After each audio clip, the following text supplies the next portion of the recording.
आकाश, धरती और पाताल, तीनों लोकों में मेरी दिव्य पदचाप दिव्य पुरुष सुन लेने में समर्थ हैं। मैं सर्वज्ञ ही नहीं, सर्वव्यापक भी हूं कि इंद्र को दुर्वासा श्राप देते हैं।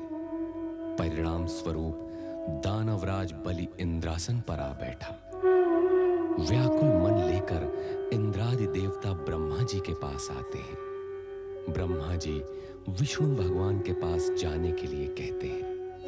सभी देवगण श्री हरि विष्णु के पास आते हैं। श्री विष्णु समाधान के लिए उन्हें देवाधिदेव शिव शंकर के पास भेजते हैं। शिव जी से निवेदन करने पर वे समुद्र मंथन ही एकमात्र समाधान बताते हैं। शिव जी की आज्ञानुसार नारद राहु को समुद्र मंथन के लिए तैयार करने हेतु प्रस्थान करते हैं। नहीं, दुष्ट देवताओं का कोई भी प्रस्ताव हमें स्वीकार नहीं। समुद्र मंथन का मत भी हमें स्वीकार नहीं। लगता है इसमें भी देवताओं का कोई नवीन षड्यंत्र है। नारायण नारायण, इतने शक्तिशाली होने पर भी देवताओं से भयभीत हो रहे हो? कदापि नहीं। हमारे द्वारा देवताओं को स्वर्ग से बाहर खदेड़ना इस बात का ठोस प्रमाण है कि हम देवताओं से अधिक शक्तिशाली हैं। वास्तव में तुमने तो होनी को अनहोनी कर दिखाया है। दुर्वासा के श्राप से प्रेरित होकर एक बड़ी चुनौती स्वीकार की है और उसमें विजय भी हुए हो। नारायण नारायण। निश्चित ही विजय हुए।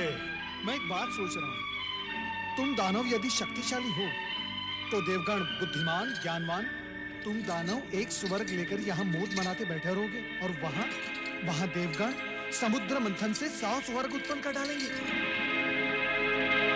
सत्य तो यह है कि आरंभ में देवताओं को भी कोई रुचि नहीं थी, परंतु भगवान शिवशंकर ने जब समुद्र मंथन से उत्पन्न होने वाले दुर्लभ पदार्थों की बात कही तो देवता सहर्ष मान गए। परंतु ये बात आपने हमें पहले क्यों नहीं बताई देवर्षि नारद? बताता तभी जब तुम सुनने को तैयार होते। तुम तो अपने पद के मद में डूबे हुए हो। नारायण नारायण। शिवशंकर पर तो हमें पूर्ण विश्वास है, परंतु यदि उनकी बात मानकर हम समुद्र मंथन का प्रस्ताव स्वीकार भी कर लें, तो भी इस बात का क्या भरोसा कि समुद्र मंथन से उत्पन्न पदार्थों का वितरण सुरों और असुरों में निष्पक्षता से होगा। ऐसा प्रतीत हो रहा है सेनापति राहु कि तुम हमारा तात्पर्य नहीं समझ पाए। नारायण नारायण। सुनिए तो सही देवर्षि नारद। एक और तुम कहते हो कि तुम्हें भगवान शंकर पर पूर्ण विश्वास है और दूसरी ओर शंकर का आंचल भी नहीं छोड़ सकते। ऐसे तो कोई निर्णय नहीं लिया जा सकता। अरे देवर्षि, यदि एक बात देवताओं को मान्य हो तो हमें समुद्र मंथन का प्रस्ताव स्वीकार्य है। क्या? यही कि समुद्र मंथन से पहले हम स्वर्ग लोक नहीं छोड़ेंगे।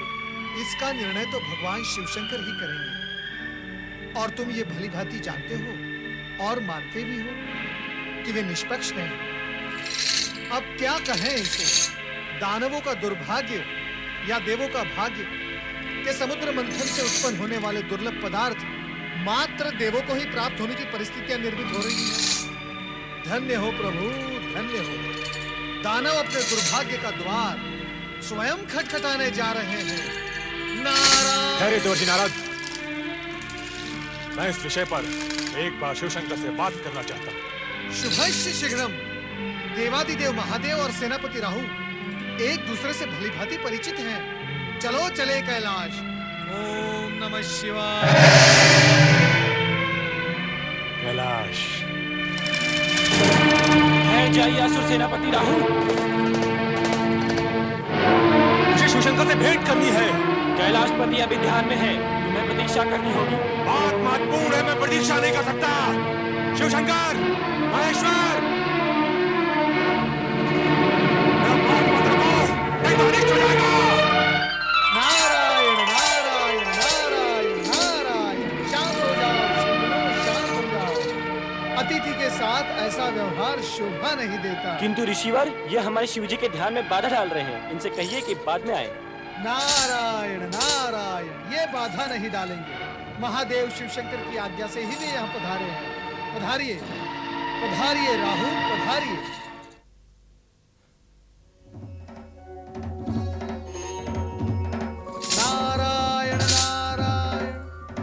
शिवशंकर कैलाशपति। क्षमा करें प्रभु, आपके ध्यान में व्यवधान हुआ। असुर सेनापति राहुल आपसे भेंट हेतु यहाँ पधारे हैं।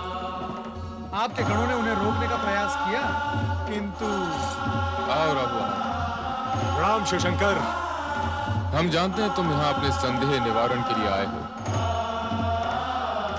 और तुम्हारा संदेह यह है कि समुद्र मंथन के पश्चात तुम असुरों से कहीं स्वर्ग न छिन जाए।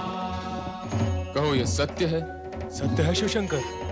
तो सुनो, तुम्हारी शंका निर्मूल है। इसकी संभावना मात्र उसी स्थिति में पैदा हो सकती है यदि तुम्हारे किसी अन्यायपूर्ण और अनैतिक कार्यों के कारण देवताओं का पल्ला भारी हो जाए। और तुम्हारी दूसरी शंका यह है कि समुद्र से निकलने वाले रत्नादि का विभाजन कैसे होगा। रत्नों का बंटवारा योग्यता के अनुरूप ही होगा। अयोग्य रत्न पाकर कोई भी पक्ष स्वयं ही नष्ट हो जाएगा। कोई और शंका? नहीं, परंतु इतना महान अनुष्ठान संपन्न कैसे होगा? समुद्र मंथन कोई बाल क्रीड़ा तो नहीं। चिंताएं करना न सुनो का काम है, न सुनो का। समुद्र मंथन के कार्य संबंधित निर्णय हमने ले लिया और संबंधित व्यक्तियों को आदेश भी दे दिए हैं। क्षीर सागरवासी विष्णु मंथन क्रिया के लिए मेरु पर्वत का आधार बने और वासुकी नाग रज्जु का कार्य करेगा। तुम जाकर दानवों को प्रेरित करो और शीघ्र ही समुद्र मंथन का कार्य प्रारंभ कराओ। जाओ। नारायण नारायण। शिवाज्ञा को शिरोधार्य कर दानवराज बलि से मंत्रणा करने के पश्चात शंकाशील सेनापति राहु शंका से उभरे और समुद्र मंथन के लिए तत्पर हुए। इसी प्रकार देवगण भी समुद्र तट पर आ पहुंचे, जहां मेरु पर्वत मथनी और वासुकी नाग रज्जू के रूप में उपस्थित थे।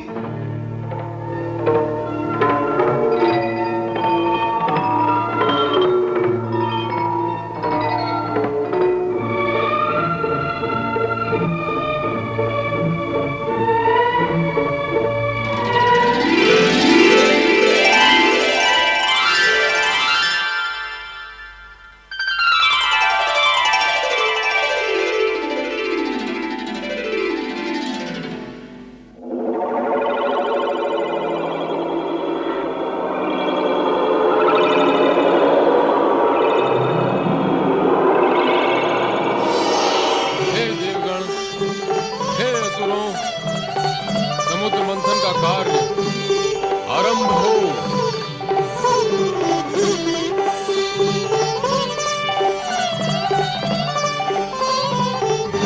असुरो, तुम वासुकी को पूंछ की ओर से पकड़ो, हम देवता मुंह की ओर से पकड़ते हैं। नहीं, पूंछ का अर्थ पीछे होना और हम तुमसे शक्ति और बल में तनिक भी कम नहीं, इसलिए हम पूंछ को पकड़े। वो इसलिए कि तुम पातालवासी हो।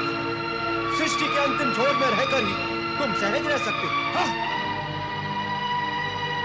कान में कौन सा मंत्र फूक रहे हो मुनिराज? मंत्र? नारायण नारायण।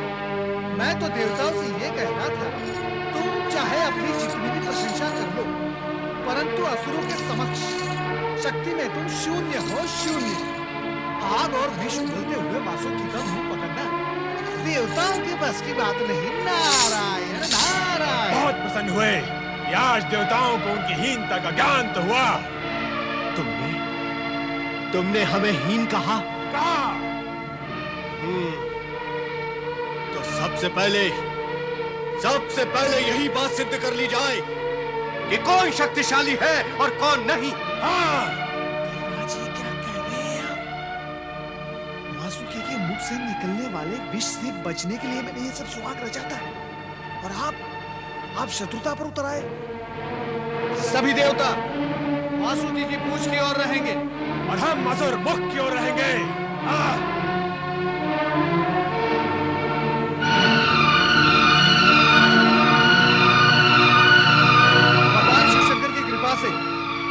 समुद्र मंथन की आज्ञा पूर्व ही मिल गई है।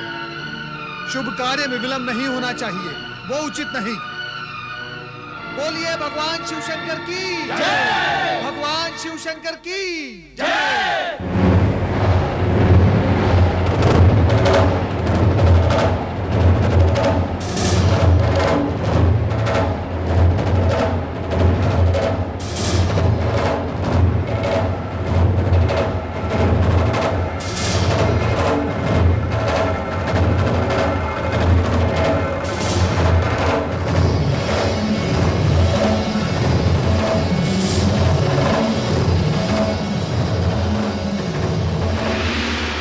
पकड़ने का निर्णय हमने उचित नहीं लिया, किंतु पीछे हटना भी तो संभव नहीं।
उसे इस सर्वनाश से बचाने के लिए हमें इस विष का पान करना पड़ेगा।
पीजिए, अन्यथा अनर्थ हो जाएगा। हे जगदीश्वर, राक्षसों को यदि अमृत कलश प्राप्त हो गया तो उसे पीकर वे अमर हो जाएंगे और इन देवताओं के लिए नई बाधाएं उपस्थित हो जाएंगी। चिंता न करो नारद, अमृत देवताओं को ही प्राप्त होगा।